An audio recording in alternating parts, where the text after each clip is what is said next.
Hi everyone, welcome to Dave's Bonsai. On today's episode, I'm actually going to put some trees into the ground, not a bonsai pot.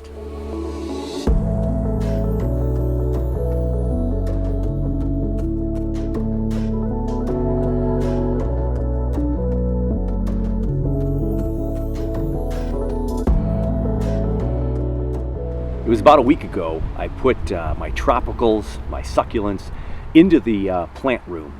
Now we've had some glorious temperatures since. We're going to have another low close to the 32 mark here this week, just for one morning. But I'm really feeling relaxed that I don't have to do the bonsai shuffle. Now would those trees have done better to be outside for a couple more weeks? More than likely. Less bug issues perhaps, just a little bit more push of growth and energy. But they're in the plant room. I was down there this morning checking the humidity of the plant room, and we're still in the 90% range by the window there on that side of the room. So lots of humidity in there. Gotta make sure I open that door once in a while so it doesn't get too soupy in there. But the trees look really, really healthy. And I've only watered them once since I brought them inside. So not a big need. So the care has gone down for those trees.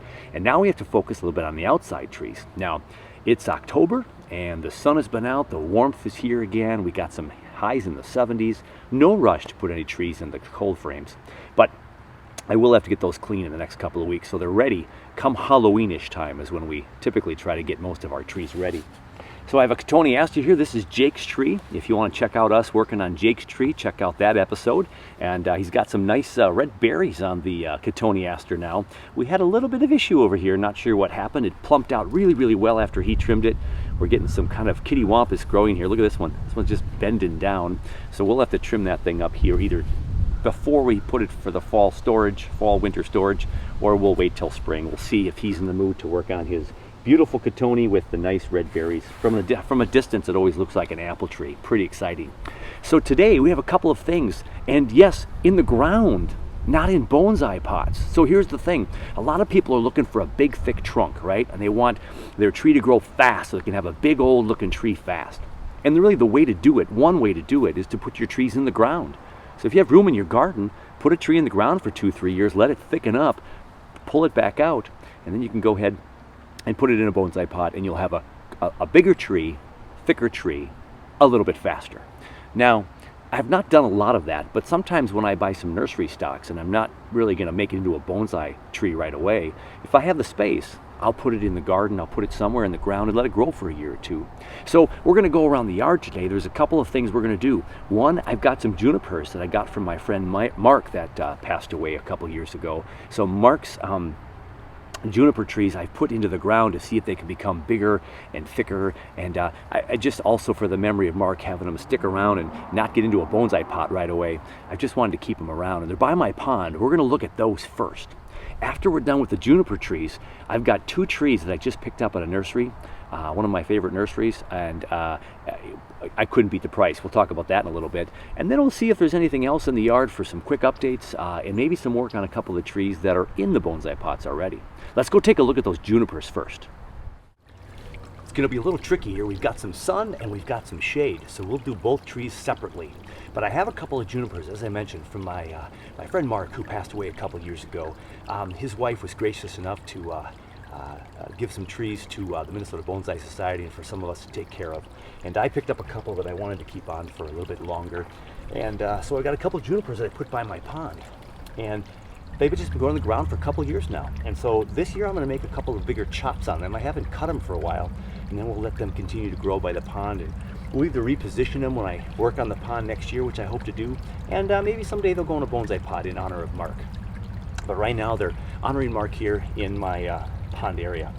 So we're going to work on one in the shade first. So let's get closer to that and open up that aperture in the shade so you can see what I'm doing. The first juniper I'm going to work on today is right at the mouth of where the river goes into my lower pond. And I don't know if this is a blue mound juniper or a gray owl juniper. It's one of the two, I think. It's not your garden juniper, the Japanese procumbens nana, a Japanese garden juniper. And the reason why that procumbens is a little bit more enjoyed and preferred by a lot of bonsai enthusiasts is because the foliage is so nice and small and compact. You get real thick and dense foliage. The challenge with some of the blue mound style junipers and the green island junipers, if that's I think one of the species, and the gray owl juniper, They have some really fun movement. They can get some really cool movement all on their own, which this one has done.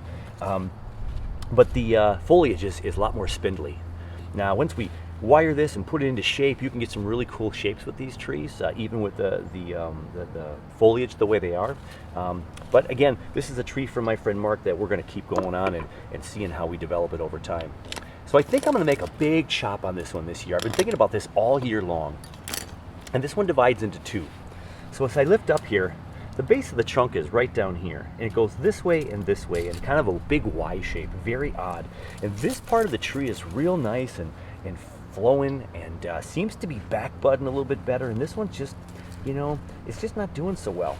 So we're just going to go ahead and make our very first big chop on this one. There was a chop, I think, a little bit lower, or maybe it's the other tree over there. But we're going to make this chop right here with my hand chopper. And there we go. So we had that branch going off to the one side. You see all the foliage was kind of up on top to kind of make a future pad. And it's a nice thick section. This one's actually thicker. See if I can count those rings. No, I can't see them well enough. So there we go. We dramatically changed the texture of this tree now, but it has a couple of branches back here. This branch kind of comes up and comes back over. And so we have a decent looking one side to a tree now.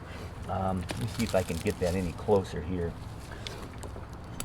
I think we might take the concave cutter and just make this a little prettier over here.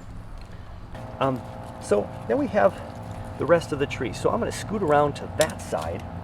I believe that might be the front of this tree, because this side has a couple branches coming out this way, which would stare us right in the face. So if I ever do put this in a bonsai pot, it's going to be from this side. So as we take a look, yeah. So here's the cut we just made right here. And so it makes this nice curve over here, and there's a nice curve over there, and it goes backwards. It's kind of a neat curve. We can angle that up somewhere next year to a different angle as well. So we're just going to go ahead here, and we're going to cut off some of the tips of this tree, so we can make it a little bit more compact and see if we can force some more back budding next year. Here's an old cut point right here. Cut that a year or two ago. And so I really don't have a major design for this tree at all, of course, because it's in the ground. So we want it to thicken up in the ground. We're just going to shorten some of these to make it a little bit more of a compact tree. And then when we get it in a pot someday, we can decide which branches we might want to keep. This one's kind of growing in and backwards, so is this one. We'll get rid of those two. There's a dead one in there. There. So also thinning it out, I love how this branch moves back in here, so this could be a fun branch someday. We might even cut this whole thing off right here at some point if we think it's too much. The airplane has moved on, so we can wrap this one up here. We've got a little bit more light coming in here now for next season. We're going to see what this will do with some new growth, with a little bit of the big major chop on this side. We'll focus all the energy over here. And again, we're just going to let it shoot up next year. And we got plenty of time to decide what this tree will do in future years. I may just leave it in the ground. I may put it in a pot. Time will tell. So we're just going to leave this one here for now and move on to the one that's more in the sunshine. Remember, if you're going to make a pond someday, make sure you have a lot of good stepping stones when you have trees around them or anything around them to work on, because then you have to have something to step on so you don't fall into the pond. So our second tree has a real nice base down here. It's real thick. We did cut this branch off a little while back, maybe that 2 year ago frame. And so I'm just going to clean up this little stump a little bit more. I could have cleaned it up a little bit closer the last time I did this. But no worries. It's looking pretty good. And then it goes up over here with this low branch. It kind of curves up here and up here. So I like this curve to the left, and I don't know if this long leggy branch is really going to do anything for us, for this tree in the future. So I'm going to go ahead and cut that one off now this year as well. And there we go. And then we'll see if we can clean that up. So this has been in the ground, as I said, about 2 years, sitting by my pond. And the nice thing about this tree in the ground by my pond and by my other bonsai trees is I get to water this tree pretty regularly. So, though it's in the ground, it doesn't need as much watering as my bonsai pots. I always have a good glimpse. I'm checking my other trees, and I can make sure that this tree is taken care of and not getting too dry. So with the bright sun, it's not as easy to see, but we have a nice space here that goes up and got some texture here. Hopefully these wounds will continue to heal. And we got a sharp curve to the left, and then this nice soft curve up here to the left, a little bit higher. So now as I look higher to the tree, let's see if there's any other parts I'd like to maybe trim off today, just to get more sunshine next year and promote some more back budding, because it's getting kind of thick up top, but we have a lot of good back budding down in here. So when we have back budding down in here, we don't need as much growth up here. We can start to cut some of that off and promote more growth down here, which will be the new branches someday, because we'll have thick to thinner to much thinner, and this is getting kind of long. But we have all the back budding back here starting to produce new growth, but that's going to also be shaded out if we don't move some of these branches.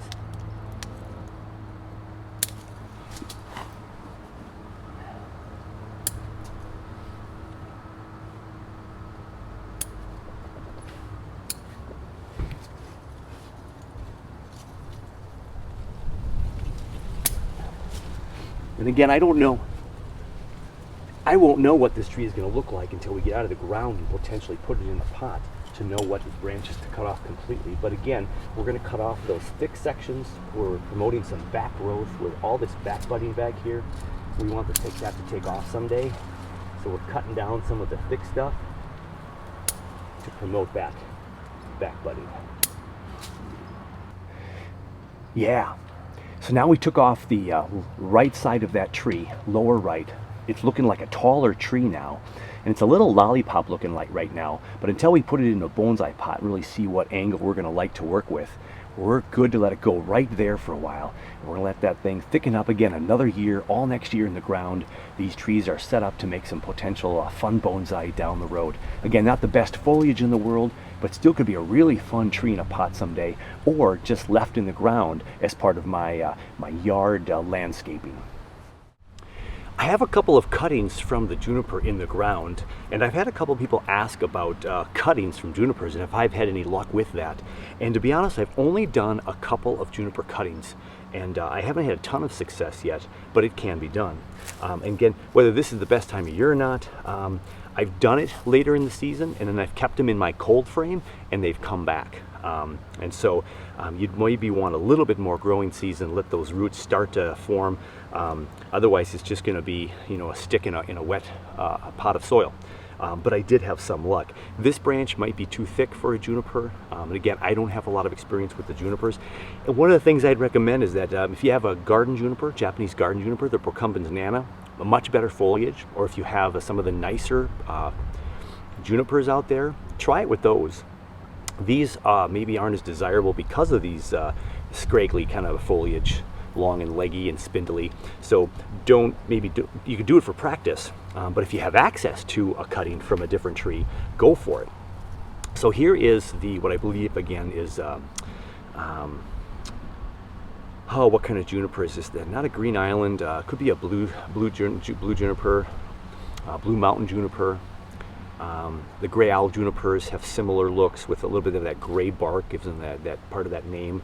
But right next to it here is one of my cuttings from my Kishu Shimpaku juniper. Now, Shimpakus are very highly sought after and wonderful bonsai trees. Now, these are 2 of 3 cuttings that I took from my larger Kishu Shimpaku from when I did some of my work with Peter T. And these are in their 2nd year in these pots. So it's taken 2 full years. But earlier this year in the spring, I did take them out of these pots to see if they had any roots, because the first go at it, the first year or so when I looked at them, the one that didn't make it really didn't have any growth at all.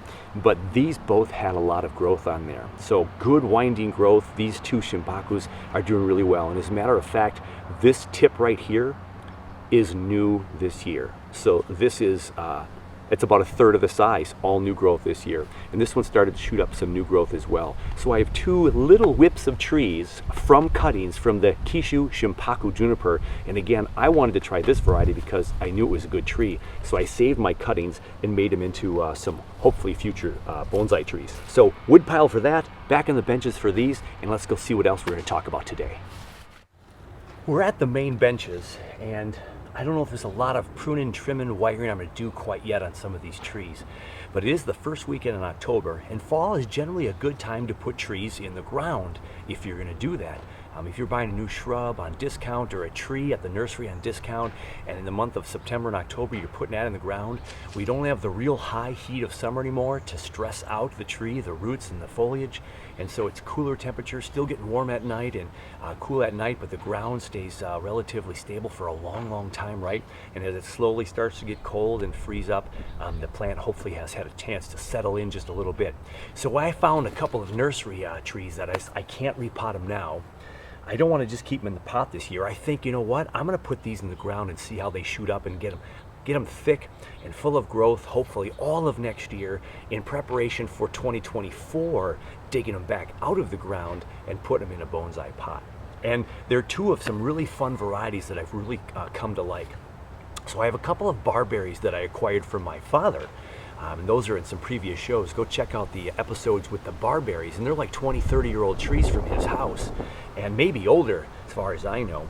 And they have really small leaves, so they're really nice for bonsai because of that small leaf size. And I loved this purple color when I was at the nursery, and so I'll tell you the price in a moment. But that's the barberry. Now it's got about a six trunker thing going on, so it's gonna be a clump style tree, I think, someday. Otherwise I think it'll look too messy. I want to make it a clump style tree. And then my other one is the red Twig Dogwood. So I had one of these previously and I lost it, but I just love the red bark. During the early spring when it's winter out and it's white on the ground, that red bark just starts to pop out in the springtime, and then the leaves pop out and it's so pretty. And then in the fall, if you get a rainy day in the fall, and this red right now that's a little muted because it's dry turns wet, it gets really bright and vibrant and just has this really cool red color. I just love these. And I fell in love with this one at the nursery stock, and a nursery store, and again because of the price, but also it just had, it has nice movement on it. All these branches, it's a very nicely ramified tree already, and the trunk is kind of at an angle down here in the pot, and it's got a couple low branches I might cut off when I put it in the ground. We'll see in a little bit, but I'm going to put this in the ground. We'll cut off a few branches and go. So let's reveal the price. Okay, so this guy was on clearance for $8, probably a $39.99 tree, 26 to 36 for sure, possibly $40 tree normal size because it's in a pot like number 5, I think. It's probably a $39.99 tree. I got it for $8. And then this one right here is $7. So I spent $15, but here's the kicker. I go to my favorite nursery quite often, and when I go there and spend enough money, I'm on part of their rewards program. So every once in a while they say, hey, Dave, you got $5 in your rewards. Do you want to use it now? And I'll say yes. Well, this one was even better. They sent me in the mail, hey, Dave, we appreciate your business. Here's $10 to go spend at Gurton's. There it is, my favorite nursery, Gurton's. I love Gurton's. I love their discount section. So I got these $8 and $7 trees, bushes, shrubs for a total of $15, but I had $10 off. So I paid $5 for these 2 trees. So if we do the math, and I think I'm correct here, that's $250 per tree. That's pretty amazing. So for a very inexpensive trial tree, we can get these in the ground, thicken them up, and hopefully have bonsai in the near future. And how can you go wrong with $250 per tree? So let's find out where we're going to put these two. So I think we found our spot. We're at the side of the house. We'll get plenty of sun on this side of the house. Barberries do good in full sun, partial shade. They say in the instructions of barberries that you really don't have to water them very much, that they'll take care of themselves quite often. So they're a very low maintenance bush and shrub for homeowners to have. You don't have to worry about them too much. Now they have pricklies that are really sharp, and so wearing gloves is a must, and you have to be super careful. Now again, I think this is going to be a clump style, but we're going to go ahead and pull out of the pot and double check before we dig our hole.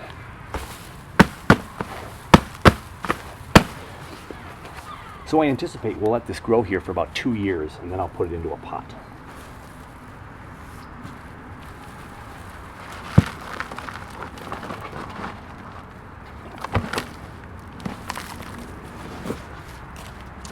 So we have a lot of really nice roots all the way down to the bottom here, so that's really good.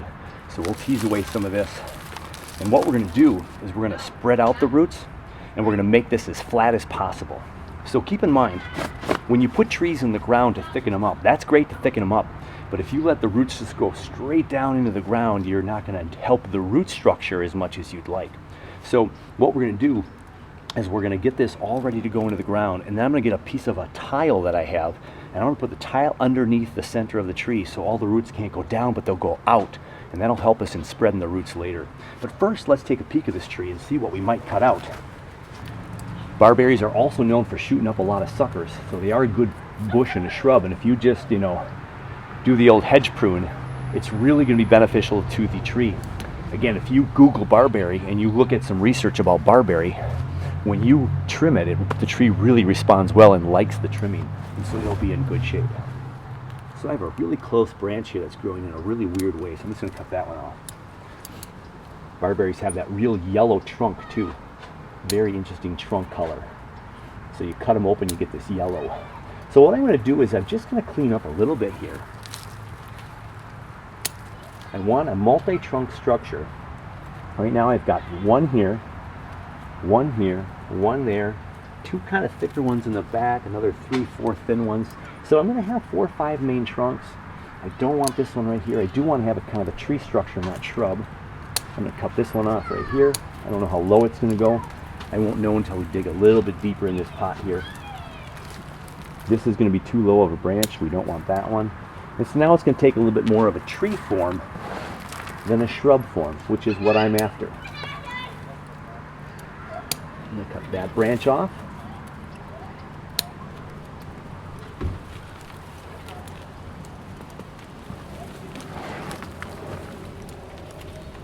And so I'm just wisping away some soil here on the top to see where this hits the ground. And right now it's still, there's that branch I cut off earlier. We do have a nice thicker base. Right now we're down to around 1, 2, 3, 4, 5, 6 main branches. I like that. This one's shooting off to the side. I want to cut this one off actually. Broke off real nice. There we go. Now we have 1, 2, 3, 4, 5, 6, and actually this middle one is a V, so it's actually one trunk down low and it splits into 2. So I like that. I like the structure of this so far. And again, I'm going to cut off a couple of these lower branches to promote a tree versus a shrub. And the barberries that I do have also had its fair share of random dieback. So you want to make sure that the sun's able to get in there, what sun you do have. And they do backbud a lot too. So again, you will get some interesting places where suckers will grow in, and then just new branches will just all of a sudden shoot up like this one out of nowhere. Like this one's trying to reach the sun right now, but that's going to be, congested. So we're going to cut that out. All those inside ones. I think that's a good place to stop. We cleaned it up a little bit. This is a really pretty front right here with this being one main trunk tree. And I might trim a couple of top off once it's in the ground. But now we're going to dig a hole. We'll get this thing in the ground. I'll go grab my piece of ceramic tile, and we'll see if we can get this positioned here on the side of my house.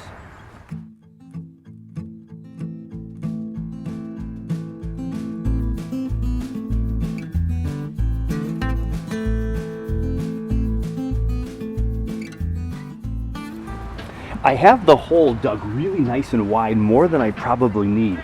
But again, we want to make sure we have roots growing out into the earth this way and not down. I got a couple of broken pieces of an old project I did when we used some ceramic tile, and this will actually fit really nice right in there. So the tree will sit right in there and the roots will go out and around.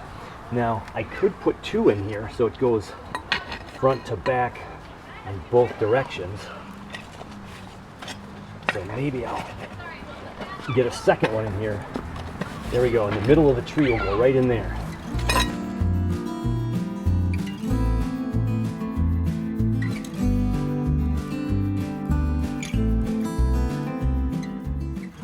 So I do have a couple of thicker roots on the bottom. We can cut those off so we don't encourage those to get deeper down low. but we have the ceramic tile there too, so we're in good shape. So this is just now more dirt and roots.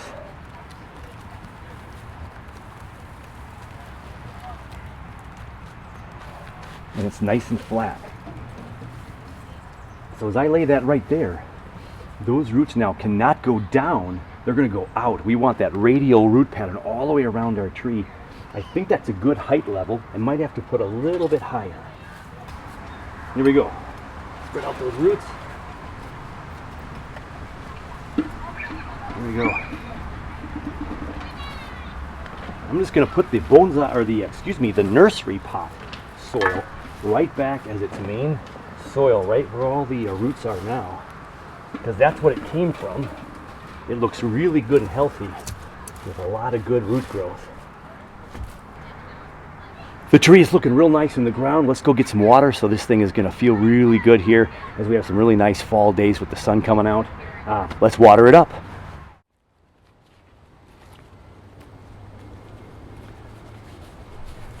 After consulting with my wife, we're going to put the red twig dogwood right between the bonsai benches and this porch here where I keep a lot of the trees for the workshop throughout the year. There's a little corner here that just has housed a whole bunch of just miscellaneous trees. There's a couple rocks here. So we're going to move the rock here. I think we're going to move this decorative rock over here. And we're going to kind of put it right here, just right here in the corner, and let it grow up for a couple of years, at least 1 year next year. So let's get the shovel and start digging.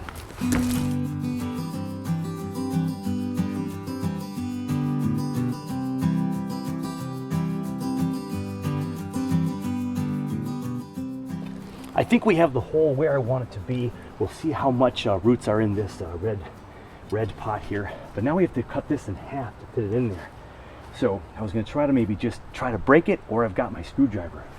So let's do the try to break it method first. Here we go. Here we go. Look at that. That was pretty equal. Pretty in half. The bends and the shapes even match. We'll get the scraps up here so we don't cut ourselves. So I have the ceramic tiles in there. Let's take a peek at this tree. So again, we're seeing some roots all the way down here. Really nice.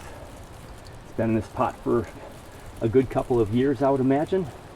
1 to 2 for sure. We're just teasing away the top part of this red twig dogwood to see if there's a little bit of flare up here. Not too concerned at this part of the bonsai journey. We really just want to get it into the ground, but I'm curious. Not too bad. It starts to grow some roots right away right there. So we're pretty much at that entry level right there. Now, there's already a couple of things that I know I want to do to it right away off the bat, and this branch is going to come off right here. I just know that branch down there is too low, and that's something I'll want for the future design of this tree. And so the fact that I can cut that off now and then put it in the ground, next year all the energy will go to other parts of that plant, right? All right, so we're gonna go ahead and get rid of some of this bottom section here. Now we have a lot of dangly roots at this point. I'm not going to cut them all off, but those roots right there are probably not needed. So big section of roots right there. And now we have a tree that's a little bit flatter. Not as flat as the last planting, but we'll go ahead and get rid of a little bit more soil here and spread out these roots. And if there's any real big roots in the middle, I'll just cut those off too a little bit. But I do want to salvage a fair amount of these roots for this repotting, or this replanting in the ground, so it's not too stressed out.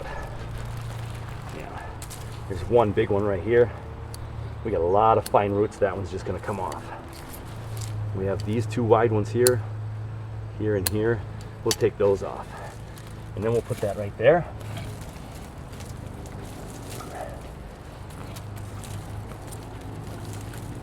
Looks pretty good. And the roots are going to grow out instead of down. All right. So I got some of the soil right here from the pot.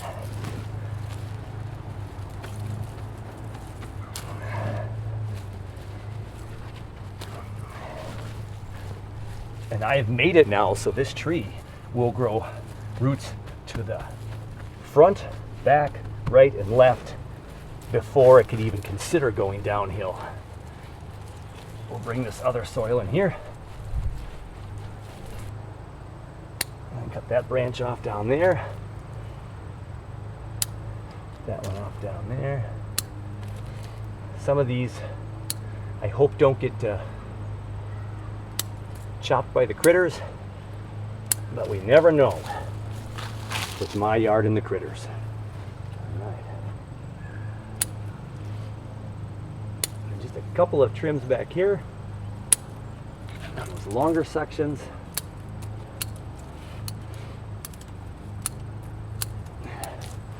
And there we have our red twig dogwood.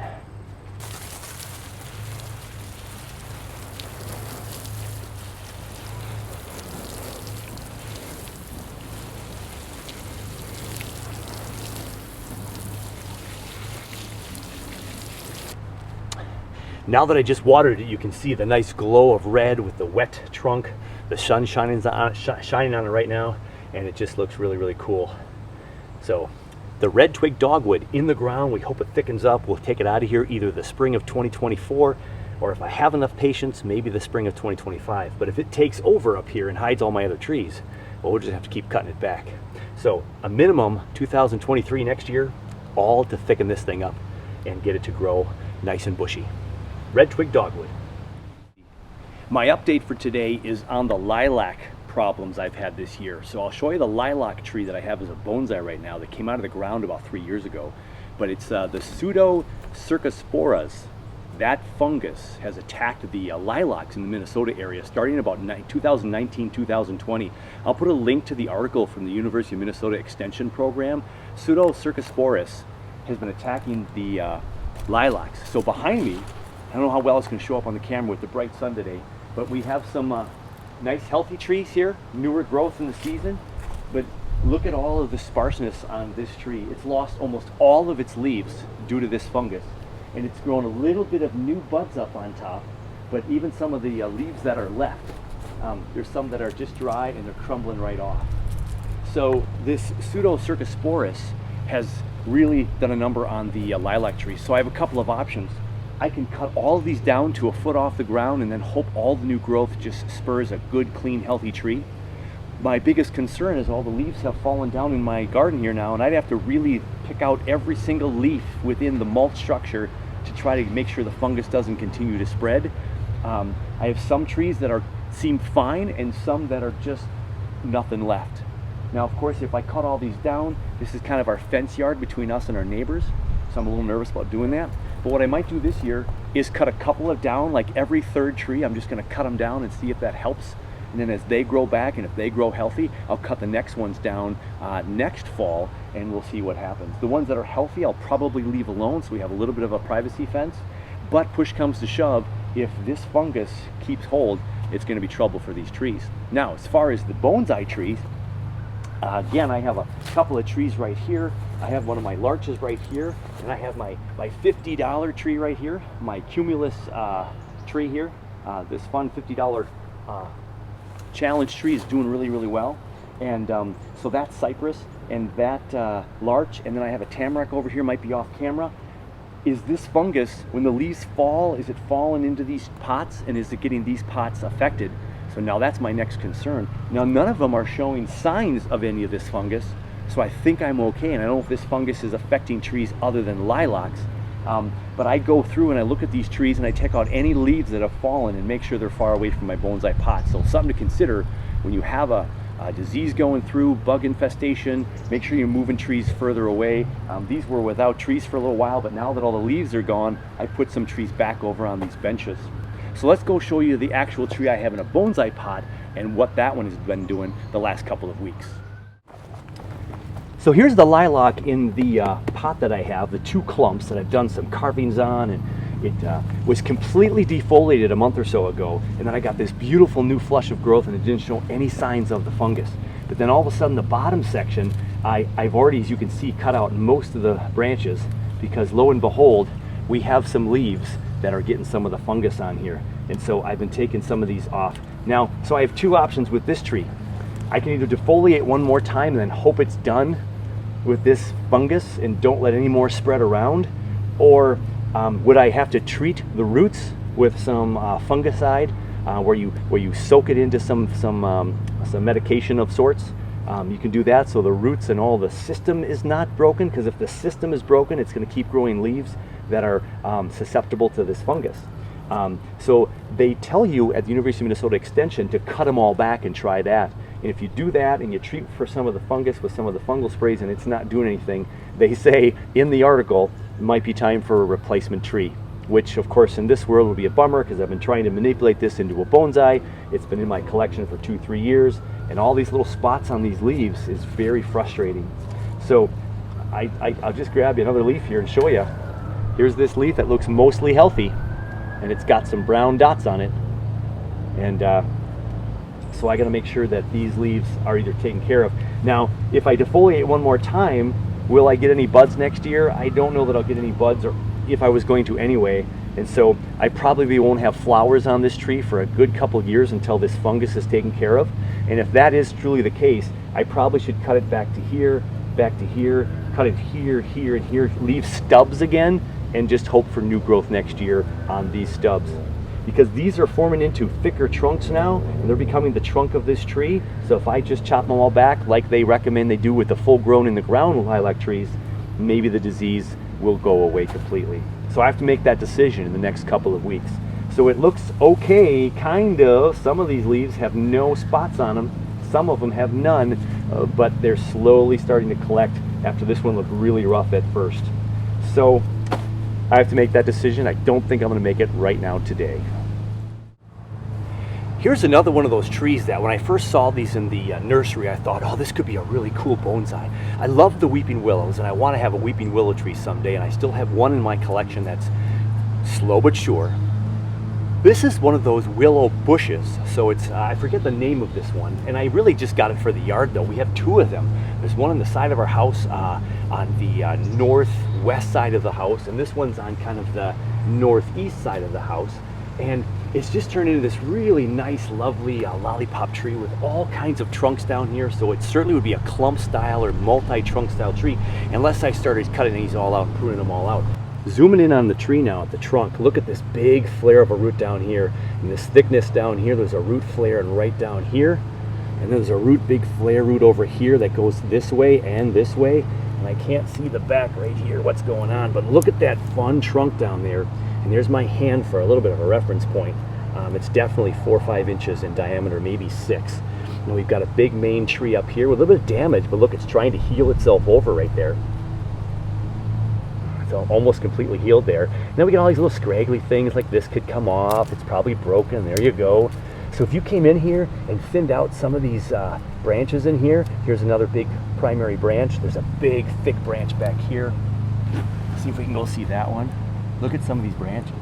Big, thick there, thick there. But for right now, my wife and I think it's going to be just fine here as we lead up to the porch there. It's not in the way for the kids' sports, and it should get really, really tall and thick. It'll be fun to see what happens in the future with this tree. Maybe, just maybe, it'll become a bonsai someday. So my last update for the day is the Amur maple clump that my friend Steve and I collected 2 years ago now in a neighborhood where he was working on a construction project, and they said they didn't want the tree anymore.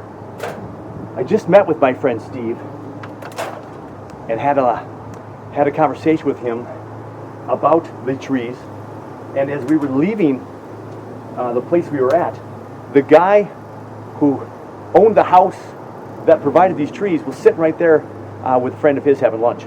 And so I got to meet the guy that gave up these trees, and he said, send along a picture. I'd love to see him. So I'm going to take a picture of this right now after I'm done filming, and I'm going to send it to my friend Steve so he can connect with that homeowner that Steve did some construction with. So here's the Amur maple, and it's been doing really, really well. I think we had a little bit of an issue right here. Again, I don't know if this was a critter or what, But we have some death right there. Hope that doesn't become a major issue because this is kind of one of the major tree branches. But it's very straight, you know, so that's not very desirable typically anyway. And there's this curved branch in the back, but look at this nice growth right here, growing up to form another trunk over here if this one were to die off and make the trunk more go over here. This is growing up right at us, but it's a nice new branch, but this one's growing more straight up. There's one in the back here and a couple over here, so this could become the main structure of this tree, and I could air layer it here possibly, or just chop it off. But there's some nice growth in here as well, really nice thick branches, 3 of them to choose from. There's about 4 or 5 branches here, just below the cut point here. So we can cut this even further now, down to here, knowing that the growth right here is going to become the new branches perhaps. It's a little bit swelled right here, so I like this branch in the background, so if I just chop it right here, we'll have this nice curve in, and hopefully it would go back out, because we don't want to go back into this branch too much, but I don't like this bulge up here. It's some reverse taper. Or this becomes the main primary branches, so we cut all of this off or air layer it, and then I have this as the tree for the future with this nice little trunk down here about 6 inches off the ground. And then there's some growth in the back. There's some growth off of this curvy section here. There's growth right back here on both sides of this cut point. And so this is this new tree. And our main trunk has 2 branches right out front, 1 in the back, and there's even one up top here by the cut point. That all of this is making this tree look super nice. But that also tells you, if you watch back where I cut these before, next season we could go ahead and cut them down even lower, or we could air layer this and then have more growth down here. You can cut these trees and they're going to sprout out new branches, and hopefully within a couple of years they'll start to look really nice and natural as the new leader of these trees. So I'll give you a little bit of a spin. There's from this side right now. So this is that real thick trunk in the back. This could be a fun solo tree if it ever separates, which I don't think it will. This is another possible part of the tree where this could be a nice main tree.